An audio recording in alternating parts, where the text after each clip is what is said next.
Well, welcome back. It's officially winter now. We got snow on the ground and a whole lot more coming. Here's some nice looking balers behind me. We're gonna get this mower pulled out. That's my uncle's. The balers are mine. Once we get our own barn, hopefully we can do that soon. But this mower needs to come out so we can get manure pulled out of that door right there. As you look behind us, there's where the goats are. We're gonna get them cleaned up here today.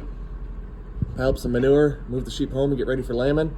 I think we're gonna have a hog fair in here soon too, so that's actually going to be farrowed out in the woods. The sheep I want home, being there's 12 of them, and the hogs are just going to have to do what they're going to do out in the woods, and we'll figure it out as we can and hope they stay warm. We got a little shelter built for them, so I think we'll be okay.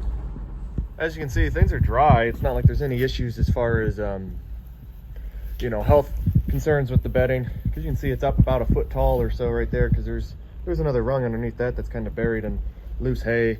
Most of it's really just hay more than it is really manure or anything. But that's at least 2 feet tall right there. We try to clean it out at least once a year, sometimes more. But these goats they're never dirty really, just because they just sort out what they want and then they bed themselves with the extra hay. So they always stay really clean. There's hardly ever even a wet spot in the pens. You can see just how much taller this is up on these pallets as you get back there. We're gonna have a lot of just material. I hate to call it manure because it's mostly just hay, but yeah, I like cleaning up manure. Hopefully this all goes well and we can get the sheep brought home. Well, the gates are pulled out, feeders moved. Everybody's into this side. Clean out one side. Probably pen them up in this corner, then clean out that corner, then pen them up in that corner, then clean out this one, and then set up pens for lambing and kidding and get ready for that. Those feeders, they're heavy.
It's going to snow at least, I think they're talking 4 to 6, maybe 8 inches.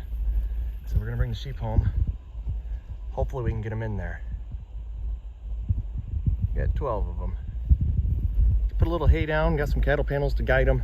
Hopefully the hay's enough to entice them. I didn't feed them anything this morning.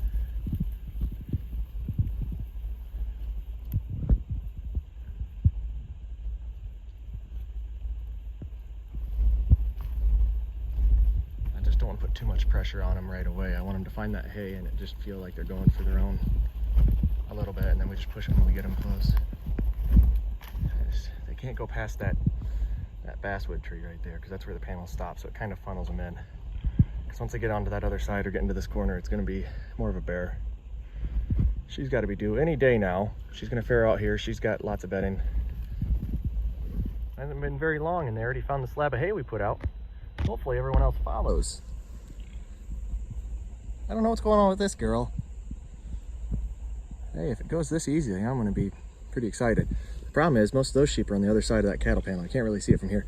They just need to come up and around and they can get access to the hay. See how smart they are. Yeah, you can push her a little bit, Allison. There you go.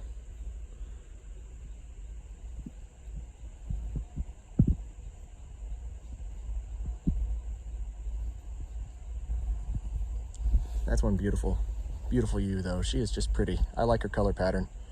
Not the best looking like body conformation wise. She's not bad, but definitely not the best one of the group. But she's still nice looking and she has some pretty colors to boot, so I really do like her.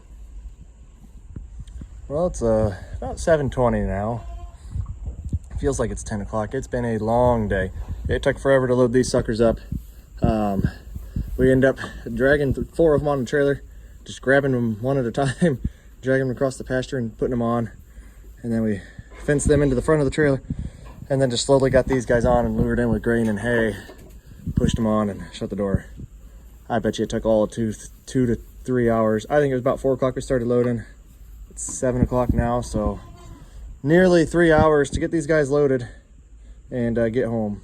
And then we shuffled them around. So we brought them in that door, through that pen, dropped them in here. Then we sorted out the small ones back into that pen. So there's our mature does and buck. Here's all our ewes.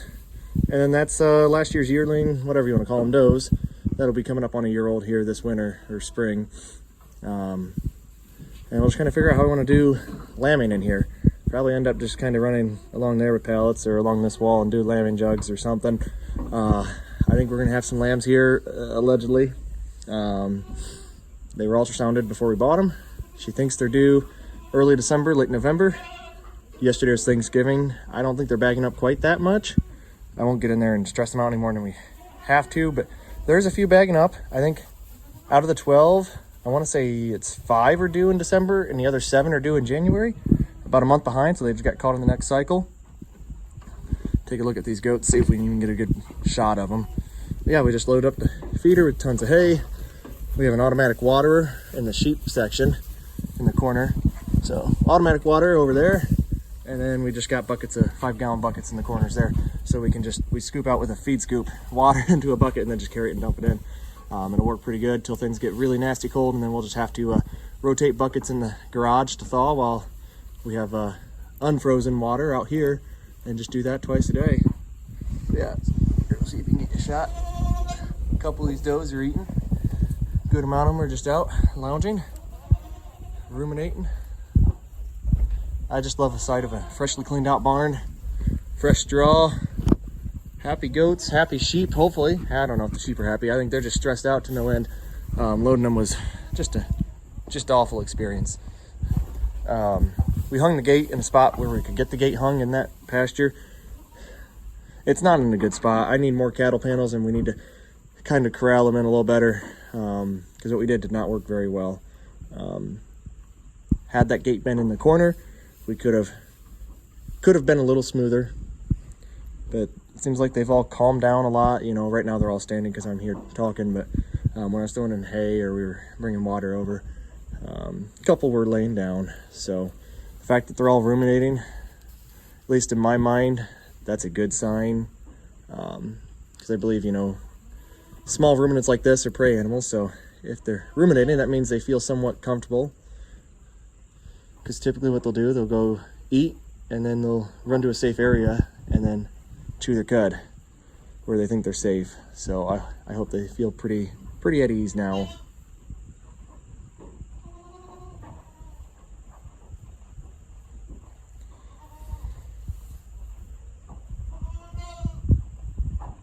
And goats just always make noise, I don't know. But they're not making any sounds, so these sheep I think are doing halfway decent. And the babies they're just getting after it. We got some new, fresh, nice leafy stuff. We cleaned out all the hay feeders. We're starting completely over with everything cleaned up, looking nice. This pen is a little small for these ewes, but hopefully we'll get them in here, lamb them, and maybe they'll get booted somewhere else. And then maybe the lambs will go on that side, the ewes will stay here or something. And in a couple months when we wean, call that late February, maybe we'll start moving some stuff back outside to the woods. Not really sure how things are going to go yet. I'm tired. I haven't had lunch. It's going on 8 o'clock now. I think I'm ready to call it a night. It's been a successful day, I guess, getting all this done, but man, some things took longer than I wanted. We had everything, all this barn was cleaned out by noon. Maybe took an hour to get bedding down, because I'm too cheap to actually open up the many straw bales we have here. We got loose piles of straw in the back and then another broken bale, big square bale of straw. So just by the time you fork the straw into barrels, carry them over, dump them in, it just takes a while, but it's using a product that we have no value in otherwise. So yeah, making use of things and hopefully converting loose hay, broken bales, what have you, into marketable livestock, or marketing my broken bales on hoof, if you will.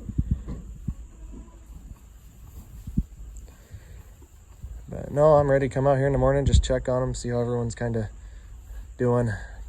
Hopefully overnight they'll have a chance to calm down and kind of ease into things, because right now they're just, everything's new, and they've been out in the woods without any lights, obviously. Now we have artificial lighting, and maybe that'll... But no, I seen them come up and eat a little hay. I think they already found the water, so... Really excited to see how these Katahdin sheep do when they start lambing. I just love having babies on the farm. It's just, I don't know, I like breeding stock more than I do finishing out animals, even though you have to deal with the cold and deal with all the crud we're dealing with today. You know, it's not just put in a pen, feed them out, haul them out, and be done. There's a little bit more to it, but I think it's more rewarding. You can work on your genetics over years and build something pretty nice versus just feeding out. You kind of, maybe there's some more money to be made in it to an extent at times, but I think the long-term equity gain of running breeding stock and building it up, I think that's a fun thing for me. Hopefully make a little money along the way. That's the ultimate goal, I guess, for anybody doing this, I would think. No, that's just one beautiful lamb right there. One beautiful ewe. She's pretty too. I like some of the different colors on them, but we'll have to start looking for a ram here in probably about 4 or 5 months, and I don't know if we'll go for seasonal breeding or just try to get them bred and just keep rotating out, and maybe we can get 3 lambings in 2 years. I don't know if we'll go that route or if we'll, because right now this is kind of borderline a fall winter lambing if we're going to start in December. January is definitely a winter lambing. February is kind of like spring lambing. I don't know what you want to all call it. I mean, ideally, if you're going to go off of I guess the climate or the forage side of things and you're pasture dependent, you'd probably want to lamb in that late March time frame, so ewes can start hitting the pasture. The milk's coming in, pasture's coming in, you can set them out. They're going to do really well off all that spring growth. All the lambs will start eating grass shortly after in that April time frame. We're a little different. We're primarily just feeding stored hay, just because our main thing here is making hay, if you can't tell, and this is just kind of a side thing. So the quicker we can rotate these girls out, get more out of them, build the flock a little bit bigger, and then maybe we just kind of work on building the flock is the main goal right now, retaining ewe lambs, retaining doe kids off of the goats, try to build up to some pretty good numbers, and then once we get to certain numbers and start to figure out markets, then maybe we'll start breeding selectively for certain times of the year on how we want to market them. But I'll be all right taking a small hit on the value of, say, the ram lambs or the buck kids, if that means we can grow our herd just a touch faster and retain more breeding stock, because that's kind of the ultimate goal, to get up to a sizable number. Because when you're running only like 10, 12 head, granted it's fun, maybe less stress than running 50, but the numbers don't stack up quite as fast as making your time worth it. Where if I had 50 ewes out on pasture and they graze it down good and I can just dump in round bales, it's just so easy. It doesn't take much more time to go from, say, 15 ewes all the way up to 50. I think our weekly chore load outside of lambing season is essentially going to be about the same. So scaling that up, keeping our time investment essentially the same, but hopefully having some more income to match it. That's really where I want to be with some of this, but over time we might just find out that the hay is ultimately where we're at, and then we scale back these ruminant herds to just take care of any waste, rather than, because right now I'm trying to scale them to where we're making some money with this to be a solid enterprise to complement the hay. But if we find that there isn't as much money as we want in this on feeding hay, then we'll scale that back to where they're just basically surviving off of our waste product, if you will. It's still good hay, but surviving off a product we can't sell, to where their costs are essentially very, very minimal. And that'd be an okay spot to be too. But if these guys can be viable at decent scale, then I'd like to run them up and just see how big we can get this. I'm not looking to run 500 ewes, but you know, that 50 number, I think that's a number that's just stuck with me as somewhere I'd like to be. Same thing for the goats. The hogs, we're just kind of toying around. Once I think we finally got some fencing figured out how we want to contain them. The marketing pork, I think, will be easier than marketing like lamb for meat. I'm not even attempting to market goats for meat. We're just taking them to auction, the buck kids. I want to try and start selling some lamb at the farmer's market alongside pork. We sell chickens already, not at the farmer's market, but just because legally we can't the way we're processing them, but we can sell them from the farm, so that's what we do. But if we can get lamb and pork processed through a USDA inspected facility, then we can take it off farm to sell it. And that's something I'd like to try. I think the sheep have some market potential there. It's going to be a tough thing to get your foot in the door with some customers to try that. I think the pork's going to be a really easy sale. We're not set up at all for cattle by any means yet. Maybe someday we'll do that, but that's right now we're sticking to small ruminants. I think the cycles are just faster and easier, and we can do a whole nother video. I mean, I could talk for an hour on kind of why we're choosing these and our currently where we're at in our operation versus going to cattle, and there's a lot of reasons for that. But yeah, well, thanks for watching. Hope you enjoyed it. I think I'm ready to call it a night, and I'll keep you all updated once we get some lambs on the ground. I don't think the goats are too far behind, but I bet you we have another month or two at least before they start showing some serious signs. There's a few of them girls starting to bag up. Like that tan-headed one there. There's a couple roan ones. Let's see, that girl right there, I'm starting to see her bag up. She's just getting huge. Actually, both of the roan colored goats, I don't know, I think there's one on the back side of that doe there. She's starting to bag up. Then there's a couple they're good does. They did all right mothering last year, like number 8, number 16, the brown 116. 8's a really big framed, at least tall, maybe not huge framed, but just a really tall goat. So I think more capacity there. Something I'm looking to breed more into.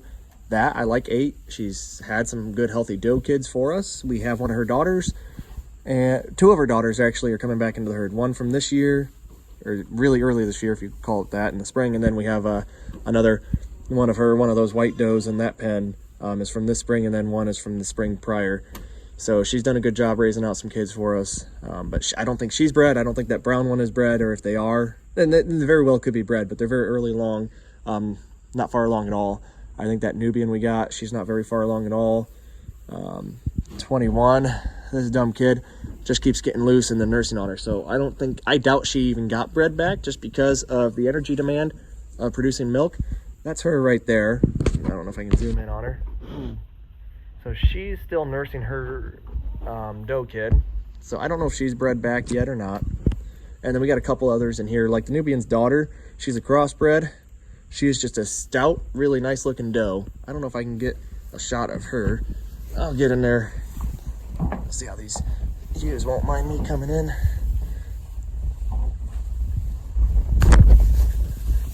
We'll see if we can get a shot of her. She's up in the feeder right now. But for a dairy cross doe, she's really stout. Like, she's very wide across the shoulder, carries that width all the way through. She got some decent height to her, which I'm assuming she'll still continue to grow in. Like I said, these goats are on just hay, so they grow very slowly. One thing we're looking to change this year on them is to start pushing some corn. Some cracked corn is kind of the plan. Maybe we'll get a full supplement feed. I know that gets more pricey, but that'll be like a pelleted with some molasses or some other things. These aren't bad looking, especially these 2 brown-headed ones. I like the brown head, but they're just, they're very narrow at the front. They kind of fall apart as they go through. Big bellies, but I don't know what's going on there. Now, this is a new doe we got, and that's another new doe we bought. So unrelated to any of these existing does, she was actually bred when we got her. She gave birth here. We were not expecting that. I think it was her. No, it was actually, she was. So they're a little different genetics. You can see, I guess that's not really good comparing these two, because she's not a bad looking doe, to be honest. And that might be 8's daughter. Either one of these. I don't remember. I have to go back and check our records. But especially this one here, she's, at least in my mind, and I may be wrong, but I feel like she's pretty decent compared to some of our does. I know there's much better genetics out there. I know we're not even close to scraping the surface of what quality goats can be, but she's got a little more width. You compare her to that doe, she's a little taller, a little bit more width, and you can just see she's just a little wider all the way through. If you don't look at the belly, I'm just talking more of that top line, and maybe falls apart a little bit in the hind end compared to the doe next to her, I guess. But they're a little bit smaller bone, smaller framed does. But the 2 we picked up along with the 3rd, see, she's over there. She's not a bad looking doe. I think they're just a little bit better put together, more evenly. And some of these does have really come together a lot more as they kidded in, because some of these I wasn't too impressed with when we bought, and they were cheap when we bought them. But she's just carrying a little bit more width and capacity through her now than when we bought her. But she's had kids now, so I think that helps them mature a lot. I mean, you don't want to breed them too young, obviously, but I think just giving birth does mature some of these does and show you a little bit more of their potential. At least that's what I've noticed through them, because they seem to be put together a little bit better as they've gotten older. Even some of these, like you can see, she's not too bad looking. The one that always impressed me from the very beginning was this black-headed doe here, 17. I think she's just one of the better put together ones, and I've seen plenty of videos of way better does out there than what she even is, and it's not even close. I'm just looking to do kind of a commercial herd. Man, she's just a nice looking doe compared, and I mean, the way she's standing doesn't look great, but she's just a better looking doe than a lot of these others. And I'm hoping to get rid of him and get a better buck in and start breeding some of that better conformation into him. And that just takes time. I'm not really where I want to be on that body conformation, but you know, I think we started with a lot better genetics in these ewes. You can just see that they're just very well put together ewes. A lot more width. They carry front to back very evenly, and they're straight top lines. And I know we're comparing sheep to goats, because goats usually haven't had the genetics put into them historically than what like sheep. Sheep have had a lot more people invest a lot more time into them. So that's kind of what you would expect. It's easier to find quality breeding stock of sheep than it is goats, at least what I've noticed. You know, and it might just be the genetics on these Katahdins, just how they are. Not really big boned, not as heavily muscled as something like a Texel. Obviously, those are just massive sheep, but pretty small, small boned, if you will, in the legs, but they seem to be put together really well once you get up into that chest plate and go to the back. I'm really excited to see what these girls do, and if we can average, you know, 1.5 or better on lambing, I'm going to be over the moon. Just really excited. You know, I'd love to see if we can get twins out of each and every one of them and wean twins, but you know, our first time getting into this, you know, even if we're at that 1.5, that's something I can hang my hat on and be happy with, because we're not hitting those numbers on these goats yet. We only paid $125 a head on these initial goats. The newer ones we picked up were $200 a head. They came out of some better stock. The main thing I'm looking to do with the goats initially, by some of the does I'm bringing in, and why I selected what I did when I did and for what I did, was because I think 2 of these does came out of quadruplets. So 4 doe kids came out of 1 doe at one birth, and she weaned all 4. I think she's one of the 4, and you can't see the other one is the other one of the 4. I think not her, it's the other one. She's unrelated, but still out of the same flock with similar genetics. So 2 of the quadruplets we got, and then a 3rd one, unrelated one, we got. She kept the other 2 for herself that have more of the traditional boar markings. But really excited to see what they're going to do on our herd. My main goal is to get our weaned average up. Obviously, live born kids is the first thing you got to focus on. Then secondly, let's get some good milk production, good mothering ability, and get the wean percentage up. That's the next step. And then if we can throw in some better genetics on the buck side to get some better carcass quality, or just meatier looking kids, that's an even better plus. But the best we can do is just select for does that are going to have multiple births, and hopefully the bucks can add in some of those other components that we're looking for. And this dumb doe right here, she's getting through. We'll have to probably board that up, but she's just a stocky looking doe for being a crossbred. Well, I'm gonna call it quits there. I think we're gonna go in. Thanks for watching. Hope I didn't drone on too long. If you enjoyed it and want to see more, just drop questions in the comments, and be more than happy to make more videos on some of these things. There's not much else going on in the winter.